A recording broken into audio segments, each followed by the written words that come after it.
여기로 시작하겠습니다. 네, 요점만 이렇게 해서 알려주세요. 제가 저번 주에 말씀드렸지만 이번 주 나누는 주제는 교회.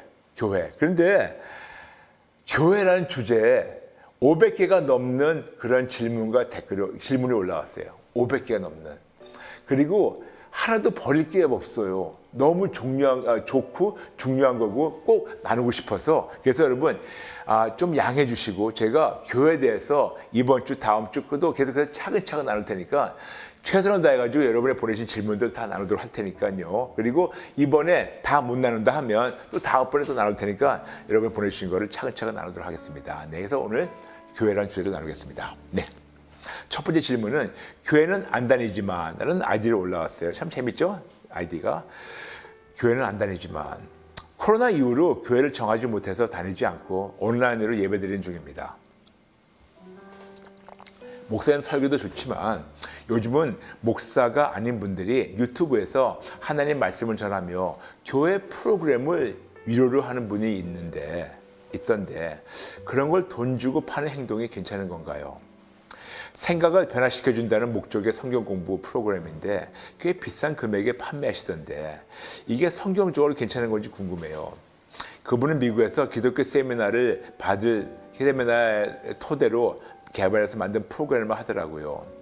질문 정리하자면 교회가 아닌 곳에서 하나님에 대한 교육 프로그램을 비싼 가격에 판매하는 게 올바른 건지 궁금해서 목사님들 다 무료로 좋은 말씀 전해주시는데 뭔가 이상하다 싶었어요. 네. 저는 개인적으로 어떤 프로그램인지 몰라요. 그리고 제가 이거를 찾아보지 않고 제가 이거를 직접 공부를 안 해본 상태에서 이 말씀이 성경적이다 비성경적이다 제가 감히 판단할 수 없습니다만 보편적으로 어떤 검증된 신대원에서 검증된 데에서 목사 안수 받으신 분이 아닌 분이 어떤 프로그램을 고가에 돈 주고 판다. 조금 좀 그래요. 아무리 검증된 목사님이 검증된 성경적인 걸 가지고 가르쳐도 요즘은 참 오해가 될 때가 많은데 그렇지 않은 분이 어디서 뭐를 배운 걸 토대로 도입해가지고 이거를 고가의 프로그램 만들어가지고 판다? 글쎄요. 저는 조금 이게 심각하게 기도하시면서 정하셨으면 합니다. 제가 다시 말씀드릴게요. 제가 이 프로그램을 제가 보지도 않고 그거를 제가 상세히 이거를 분석하지도 않은 상태에서 제가 말씀드리는 게 참 뭐합니다. 저는 그럴 시간이 없어가지고 못했어요. 그런데 사실 딱히 하고 싶은 마음도 없고 그래서 저는 성도님이나 또 우리 모든 분들 어떻게 검증되지 않은 목사님이 이거를 프로그램 만들어가지고 이거를 유료로 특히 고가에 판다. 좀 조심하셨으면 하는 마음이 듭니다. 만약 기회가 된다면 제가 한번 이거를 직접 들어가가지고 제가 볼게요. 근데 아직 안 본 상태에서는 제가 딱히 가부가 말씀 못 드리겠지만 보편적으로 말씀드린다면 그냥 보편적으로 딱 이 프로그램이 아니고 그냥 보편적으로 말씀드린다면 저는 성도님들에게 이거를 추천할 수가 없습니다. 그러므로 정말 무료로 하나님의 말씀을 배울 수 있는 데가 무척 많아요. 그래서 그냥 무료로 이런 유튜브에 들어오셔가지고 또 저희 저스티더스 무료니까 그냥 무료로 충분히 공부할 수 있으니까 그런 방법을 하시는 것을 권장합니다. 아멘, 아멘. 네, 감사합니다. 네. 그 다음 이분 아이디는 너무 궁금이라는 아이디 올라왔어요. 네. 교회를 다니면 좋은 열매의 삶을 살아야 한다고 생각하는데 힘들게 살거나 너무 오랫동안 가난하거나 등의 안 좋은 상황의 사람들을 너무 많으면 교회를 다니기가 힘들어져요. 저도 힘든데 더 힘든 사람 보면 여기는 은혜가 없는 곳인가 싶은데 제가 잘못 생각하는 건가요? 라면서 너무 궁금하다고 오셨어요. 성도님, 이 세상에 80억 인구가 있어요. 그렇죠? 그런데 지금 대한민국에 살고 계시는 우리 5,200만 우리 생활 수준이 전 세계 80억 좀 넘는데 81억에 비교해서 우리나라 경제 수준과 생활 수준이 어느 급이라고 생각하십니까? 물론 우리가 OECD나 또 전 세계 통계를 알고 있습니다만 한 예를 드리겠습니다. 만일 여러분이 집이 있고 집안에 수세식 화장실이 있고 물을 틀면 찬물, 더물 나오고 그리고 난방과 온방이 있고 그리고 여러분이 만일 자동차가 있다. 그러면 그런 거를 우리가 볼 때는 아주 기초 생활이라고 생각할 텐데 만일 집이 있고 지붕이 있고 집안에 수세식 화장실이 있고 찬물, 더물 나온다. 그리고 이렇게 생활 이동수단 방법이 있다. 그러면 여러분은 전 세계 81억 중에서 상위 1%예요. 아셨나요? 네, 상위 1%예요. 여러분 진짜 한번 선교지에 나가보세요. 얼마나 열악한 상황에 사시는 줄 아세요? 왜 제가 갑자기 뜬금없이 상위 1% 얘기하고 선교지 얘기하는 줄 아세요? 예수님이 그 낙후된 불쌍하고 가난하고 힘든 자들 99% 되는 자들 그들을 하나님께서 살리라고 보내셨어요. 그렇죠? 맞아요. 정말 이런 그냥 소외된 그룹들 너무나 우리가 쉽게 지나칠 수 있는 그룹들이 꽤 많아요. 얼마큼 많냐? 99% 된답니다.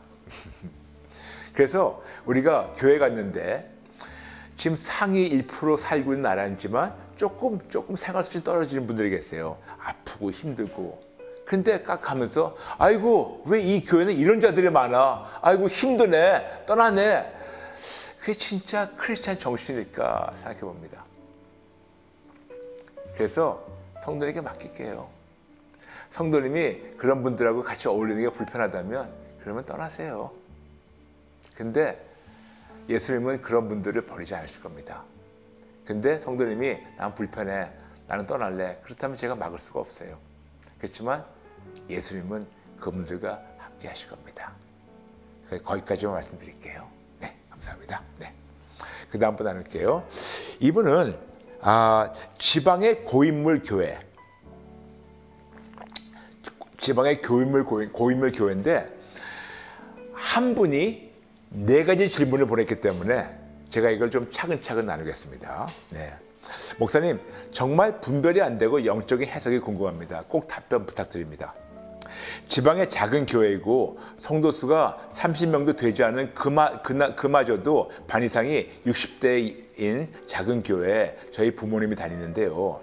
이상한 점이 있어서 성리적으로 맞는 건지 저희 부모님이 사기를 당하는 건지 아닌지요 해서 여쭤봅니다. 그래서 4질문이기 때문에 제가 하나씩 통으로 하지 말고 하나씩 나눠도 괜찮겠죠 여러분? 네, 첫 번째, 목사님 설교 대부분은 주의 종을 판단하지 말라. 11조를 내면 10배 축복을 받는다. 헌금 종류별로 하는 구약 내용, 건축헌금, 작정헌금 등등 종류별로 해야 복 받는다. 내용의 기도를 올려야 즉 헌금을 하고 기도해주고 응답받는다는 내용입니다. 주의 종을 판단하거나 나쁠 말 하면 하나님 치신다는 걸 엄청 강조하세요. 첫 번째 질문이에요. 물론 우리가 다윗이 그런 것처럼 하나님의 기름 부음 받은 자, 주의 종을 우리가 감히 판단하면 안 돼요. 그런데 주의 종을 판단한다고 해서 하나님 치시나요? 사람을 판단하고 정죄할 때 치시는 거예요. 딱히 그가 어떤 특정 부류, 주의 종이기 때문에 판단하지 말라 하지 마시고 사람 자체를 판단하지 마세요. 주의 종이든 평신도든 불신자든 여러분 우리는 감히 누구를 판단할 자격이 없습니다. 그리고 주의 종이든 불신자든 그들을 미워하는 것이 살인이라고 성경에 나와 있어요.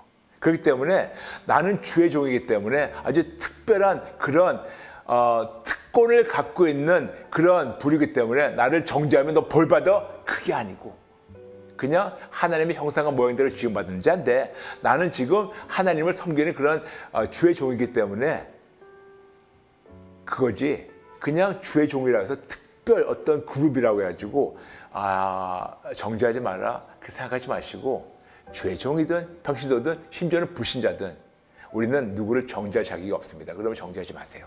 그래서 주의 종만 이런 특별한 그룹이라고 생각하는 거, 이거는 비성경적입니다. 그리고 특히 물질 강요한다는 거, 분명히 예수님 말씀하셨어요. 마태복음 6장 24절.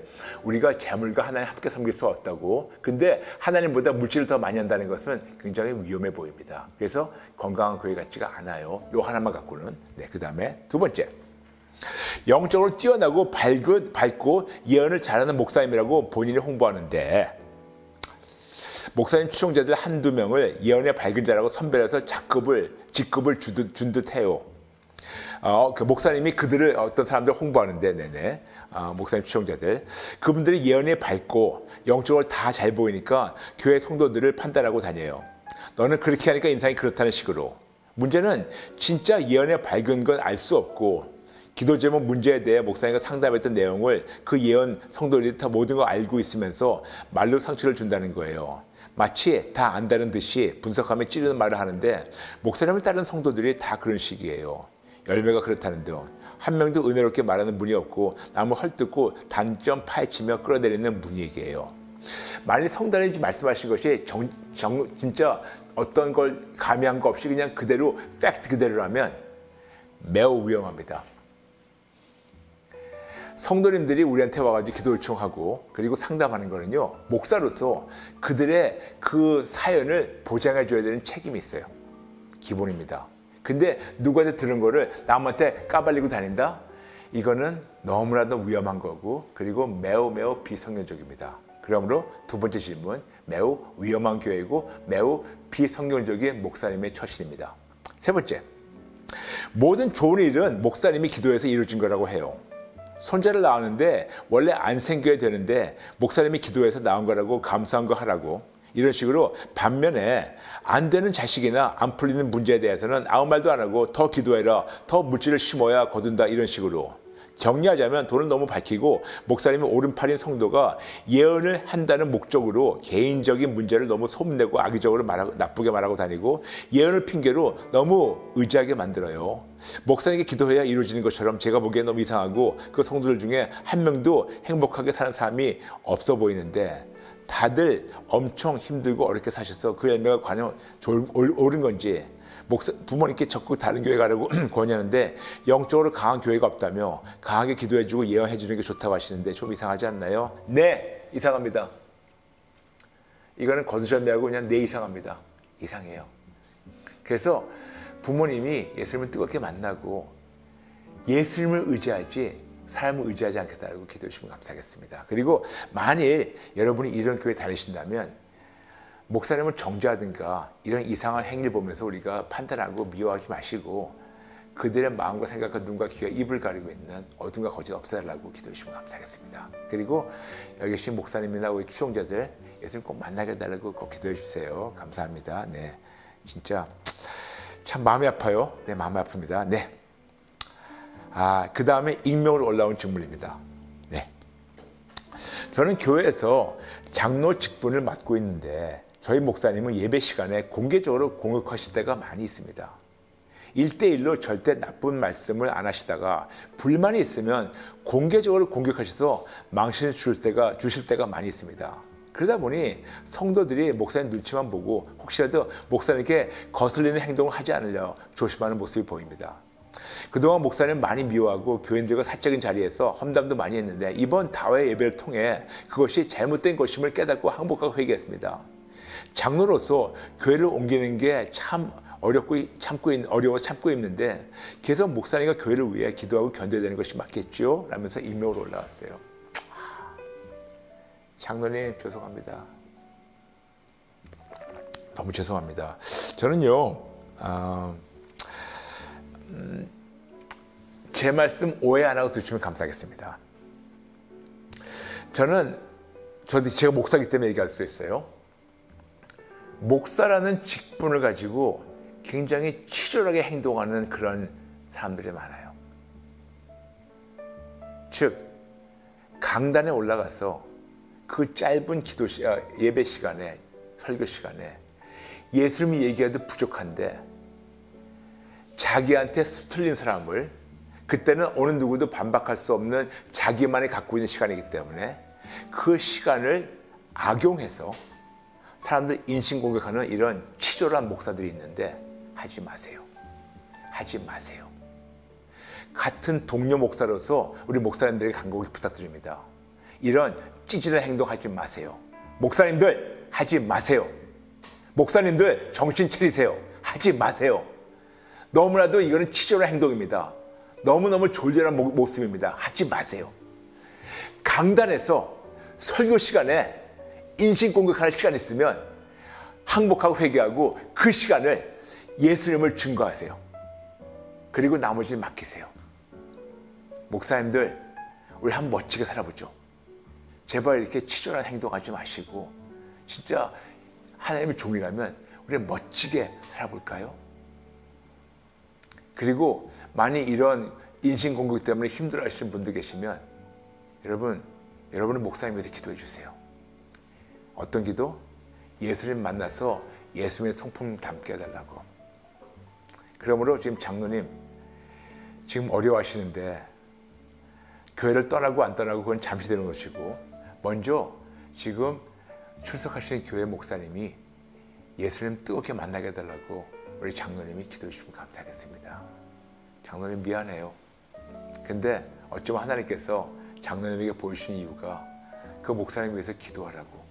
그래서 기도해 주시면 감사하겠습니다. 어떤 기도 아시죠? 그들의 마음과 생각과 눈과 귀와 입을 가리고 있는 어둠과 거짓 없애주시고 예수님을 뜨겁게 인격적으로 만나게 해달라고. 그리고 우리 목사님들 우리 한번 멋지게 진짜 멋지게 예수님을 증거하다가 세상을 떠날까요? 멋지게 한번 해볼까요? 아멘? 아멘? 목사님도 할 수 있어요. 우리 같이 싸워나가죠. 아멘? 네, 감사합니다. 네. 그 다음은 구원 원추라는 아이디로 올라온 그런 질문이에요. 하나님의 음성 듣기, 알도 모두 성령님께 1대1로 응답받는 건데 이게 직통 계시가 아닌가요? 직통 계시는 비성경적이라고 들어서 궁금합니다. 직통 계시는 개인적으로 받는 것이기 때문에 목사님이 성도들을 위해 기도하다가 응답을 받거나 본인 응답 이런 것들이 강단에서 말하면 안 되는 건가요? 저희 목사님은 성도들이 아직 성령 충만 받지 못해 거듭나지 않아서 자신의 생각, 마귀의 생각을 하나님의 응답으로 받고 행동한다고 합니다. 그럼 당연히 하나님의 뜻은 다르기에 징계를 받게 되고요. 그렇지만 징계는 하나님의 사랑이시기에 나쁘게 생각하면 안 된다고 가르치십니다.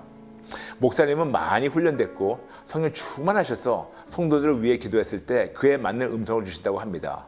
또 교회에 대한 일들, 청년들이 배우자를 데려왔을 때 정말 하나님 예배하신 사람인지 아닌지 성령께서 알려주신대요. 그래서 그 말을 듣고 헤어진 사람도 많습니다. 하나님의 음성은 듣지 못하는데 결혼하면 지옥 같은 상황이며 구원에서 떨어지는 경우라고 그런 사람들이 너무 많다고 하십니다. 저희 교회 청년들이 10명 정도 되지만 30대 중반이 되도록 미혼입니다. 30대 중반이 되도록 미혼입니다. 이런 게 직통 계시인가요? 아니면 직통 계시와는 조금 거리가 먼 부분인가요? 너무 궁금합니다. 라면서 구원 원추라고 보내셨어요.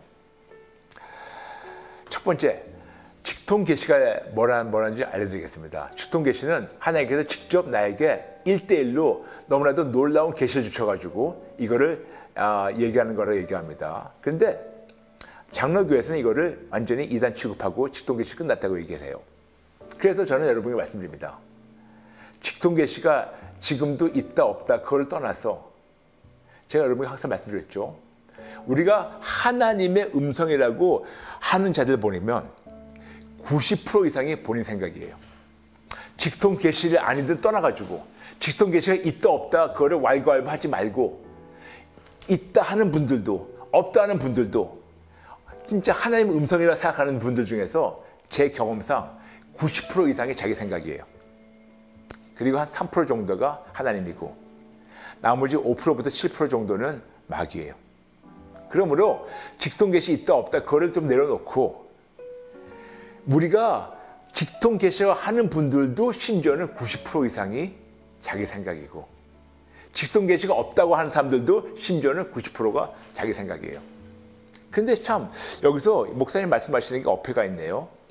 직통 계시가 없다 하는데 본인이 직통 계시 있다고 하면서 성도들을 이제 얘기하고 맞다 틀리다 판단해 주는 게 조금 앞뒤가 안 맞는 것 같아요. 네, 그래서 저는 이렇게 얘기합니다.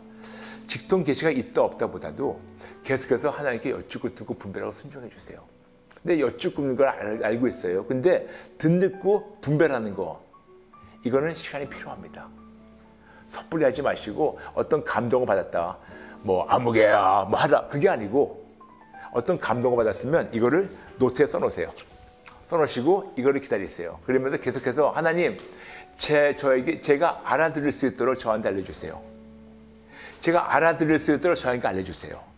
하나님은 사람과 환경과 말씀과 기도를 통해서 알려주신다고 말씀드렸죠. 심지어는 꿈을 통해서도. 그래서 여러분, 어떤 걸 감동받았다고 바로 말하지 마시고 뭐 직통 계시라고 하나님 나한테 이렇게 말씀하셨다, 그거는 좀 위험해요. 왜냐?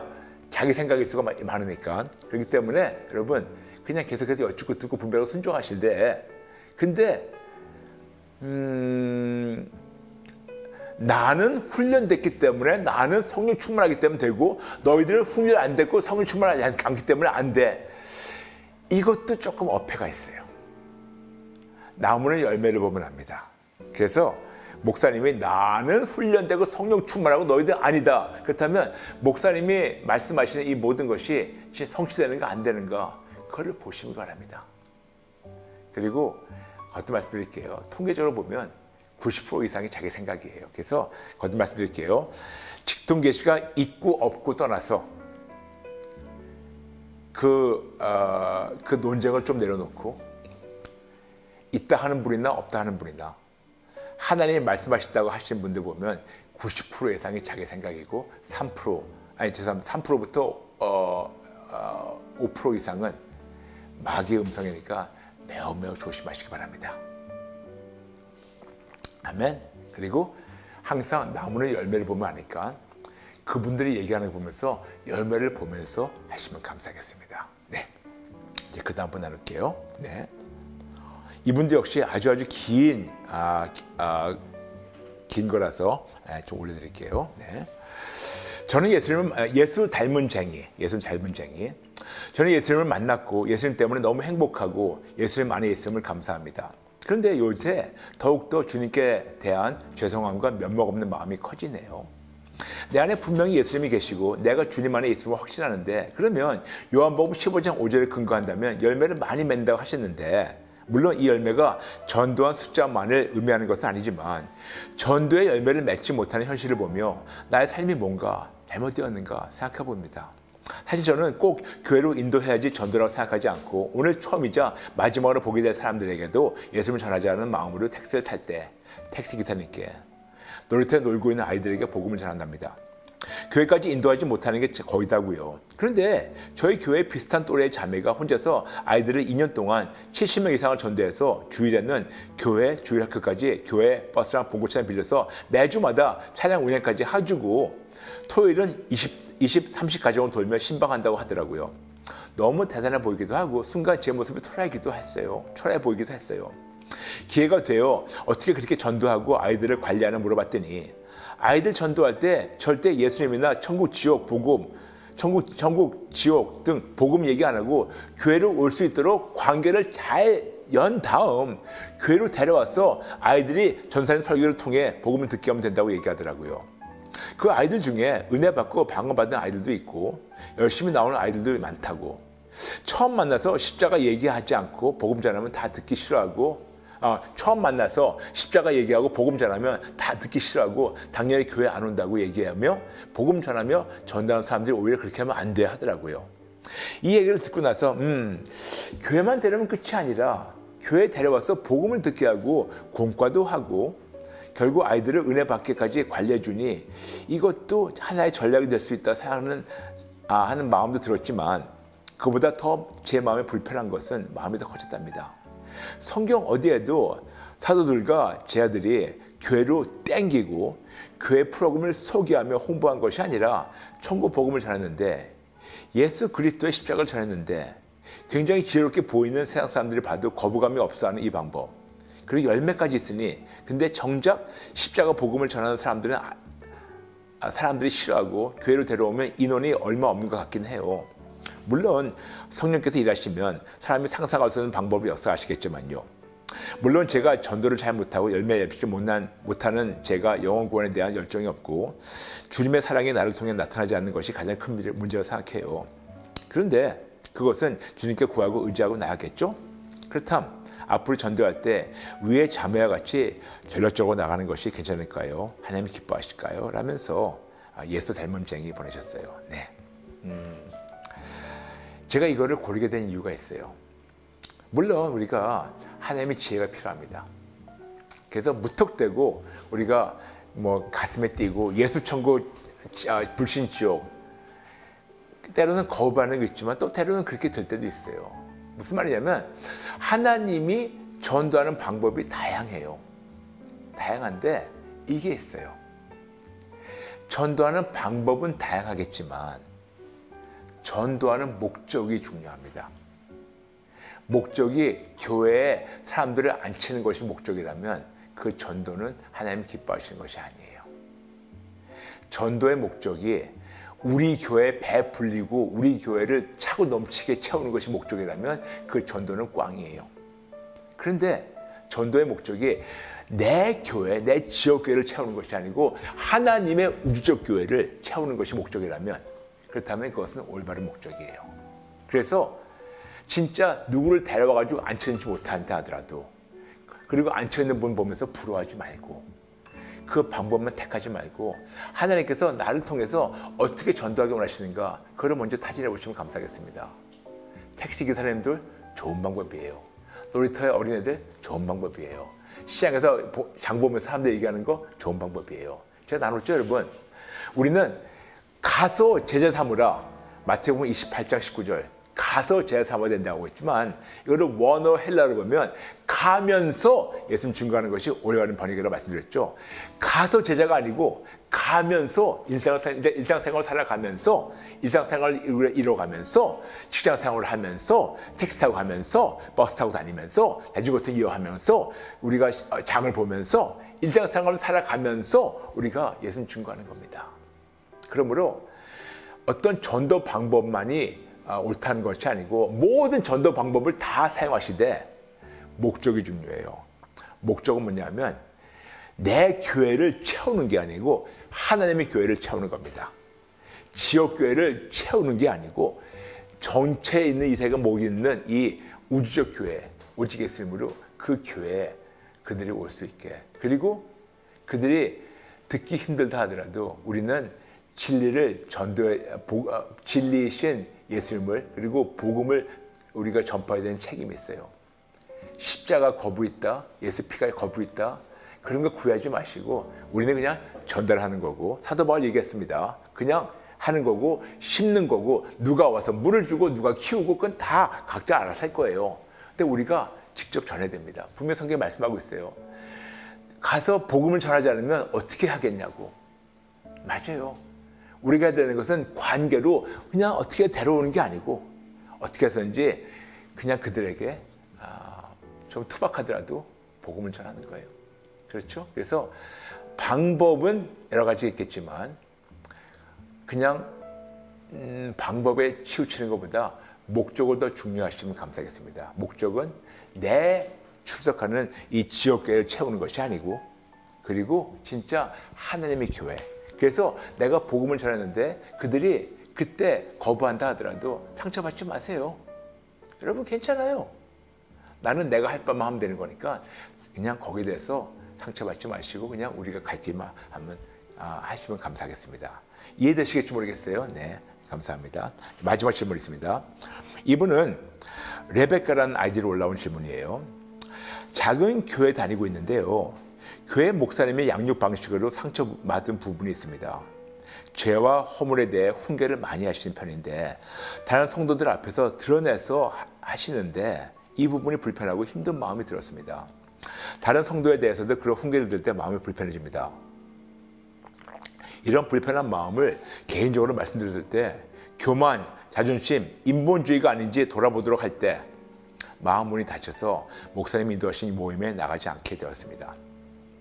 저희 모임은 소수 제자 양성하는 모임이고 각 사람을 리더로 키우고자 하는데 강도 높게 훈련하고자 하는 의도도 있지만 목사님이 이런 양육 방식이 불편합니다. 제가 어떻게 기도해야 될까요? 라면서 레베카 오셨어요. 네. 물론 때로는 목사님께서 강하게 훈련할 때가 있어요. 여러분, 지금 제가 여러분에게 지금 이렇게 가르쳐드리는 훈련 방법 굉장히 강한 거 아시죠? 굉장히 강도 높은 훈련인 거 아시죠? 아마 그러실 겁니다. 목사님, 강도 높지 않아요. 높아요. 왠지 아세요? 우리가 단언하지만 흔히 들어보지 못하는 항복하고 회개하라고 죄를 찔러주고 그렇게 하면 우리 천국 놓친다고. 이거 강한 훈련 방법이에요. 그렇죠, 여러분? 훈련 방법이고 메시지는 굉장히 강해요. 타협하지 않고 굉장히 강한 메시지예요. 그리고 강한 메시지를 훈련받고 있습니다. 그런데 이거를 어떻게 전달하는가 중요한 거예요. 강한 메시지인데 이거를 강하게 사람들 인신공격하면서 할 때는 사람 떨어지게 되어 있습니다. 근데 이 강한 거를 사랑으로 하게 되면 모든 분들이 이걸 강하다고 느끼지 않고 하나님의 사랑으로 느끼게 돼요. 저는 우리 성도님 물론이지만 지금 같이 보시는 우리 많은 사역자분들이 정말 내가 이거를 하나님의 사랑으로 전달하고 있는가 한번 그 기준을 보시면 좋겠습니다. 왜냐? 제가 항상 저에게 물어보는 그런 질문이거든요. 브라이언, 너 오늘 진짜 하나님의 사랑으로 했냐? 아니면 네 개인 감정으로 했냐? 제가 저한테 자주 물어보는 질문이에요. 때로는 제가 진짜 그 막 집회 때 막 전하면서 막 어떤 데는 인상도 씁니다. 근데 이게 브라이언, 이게 너의 개인 감정으로 지금 사람들한테 하는 거냐? 아니면 진짜 하나님의 사랑으로 전하는 거냐? 근데 내가 아무리 사랑으로 한다고 내가 포장하고 나 혼자를 내가 아니하고 내가 혼자 합리화시킨다 하더라도 듣는 사람들이 이것이 불편하게 들리고 사랑으로 안 들렸다면 저는 실패한 거예요. 나는 아무리 사랑으로 한다고 하더라도 듣는 분들이 사랑이 느끼지 못하고 그냥 잔소리하고 훈육하고 야단치는 걸 들었다면 그거는 나의 의지와 상관없이 나의 취지와 상관없이 잘못 전달된 거기 때문에 이건 내 잘못이에요. 그래서 성도님들이 저는 목사님 설교에서 사랑을 못 느꼈어요. 그렇다면 이건 제가 대폭 바꿔야 되는 거예요. 그래서 어떻게 해서든지 여러분에게 정말 이거를 최선을 다해서 사랑으로 여러분을 전달하려고, 사랑으로 여러분을 훈육하려고, 사랑으로 여러분을 진짜 아름답게 더 잘되게 그런 마음으로 저희가 지금 나누는 건데, 만일 여러분이 제가 나누는 메시지 중에서 사랑을 못 느꼈다 하면 알려주세요. 제가 대폭 바꾸겠습니다. 진짜로. 저는 어떻게 해서든지 여러분들이 브라이언 박의 어떤 훈육이 아니고 하나님의 사랑으로 받으셨으면 하는 마음으로. 그래서 만일 제가 그동안 잘못했다면 저한테 댓글로 알려주세요. 제가 항복하고 회개하고 바꾸겠습니다. 그런데 만일 그동안 사랑을 받으셨다면 굉장히 강한 메시지를 여러분이 지금까지 사랑으로 받으셔가지고 그 사랑 안에서 회복이 되는 겁니다. 그러므로 지금 레베카 성도님이 출석하시는 교회 목사님이 누구를 이렇게 가르치는데 제자 훈련을 하는데 사랑이 없다면 목사님이 사랑으로 전달하게 해달라고 성도님과 또 많은 분들이 기도해 주시면 감사하겠습니다. 이해되시겠어요? 네. 이거는 메시지가 틀린 게 아니고 어쩌면 전달 방법이 틀릴 수가 있어요. 그래서 사랑으로 전달해 줄 때 받는 자들이 사랑으로 받게 되고 그 사랑의 힘으로 the power of love, 그 사랑의 능력으로 우리가 회복이 되는 겁니다. 아멘, 아멘. 아이고 지금 사랑을 전한다고 지금 댓글 보내셨는데 아이고 부끄럽습니다. 더 잘할게요. 그런데 제가 만약 이제껏 여러분에게 진짜 사랑을 전달하려고 노력했는데 사랑으로 전달 안 되고 여러분에게 진짜 겁을 주고 여러분 진짜 마음을 불편하게 했고 그리고 이걸 통해서 여러분 마음이 괴로웠다면 절대로 저희 뜻이 아니었는데 잘못 전달된 것에 대해서 진심으로 사과합니다. 여러분 용서를 구합니다. 용서해 주세요. 그리고 앞으로 더 잘할게요. 앞으로 더 하나님의 사랑을 듬뿍 담아가지고 사랑으로 여러분에게 아버지의 마음을 강하게 전하겠습니다. 그래서 제가 아직 미숙하니까 저도 대공사 중이니까 조금 저를 기다려주시고 그리고 제 사랑으로 잘 전할 수 있게 저를 위해서 또 기도해 주시면 감사하겠습니다. 네, 감사합니다. 네, 오늘 제가 시간이 많이 들어갔는데 오늘 슈퍼챗 헌금하신 분들 또 헌금하신 모든 분들 현장 또 온라인 하신 분들 감사합니다. 최선 다해서 진짜 두렵고 떨리는 마음으로 하나님께 어찌고 듣고 분별하고 순종하면서 잘 흘려보내고 여러분께서 하나님께 놀랍게 축복해달라고 매일 기도하겠습니다. 감사합니다. 축복합니다. 그리고 여러분 잊지 말고 모든 분들에게 우리 Just Jesus 메인 채널과 우리 예배 채널 구독, 좋아요, 전체 알람 꼭 알려주시고 그리고 지금 많은 분들에게 정말 계속해서 예수님 증거하시는 여러분 되시기를 축복합니다. 감사합니다. 여러분 사랑합니다. 밖에 날씨가 많이 추워지는데 여러분 몸 조심하시고 다음 시간에 뵙겠습니다. 감사합니다. 사랑합니다. 축복합니다. God bless you.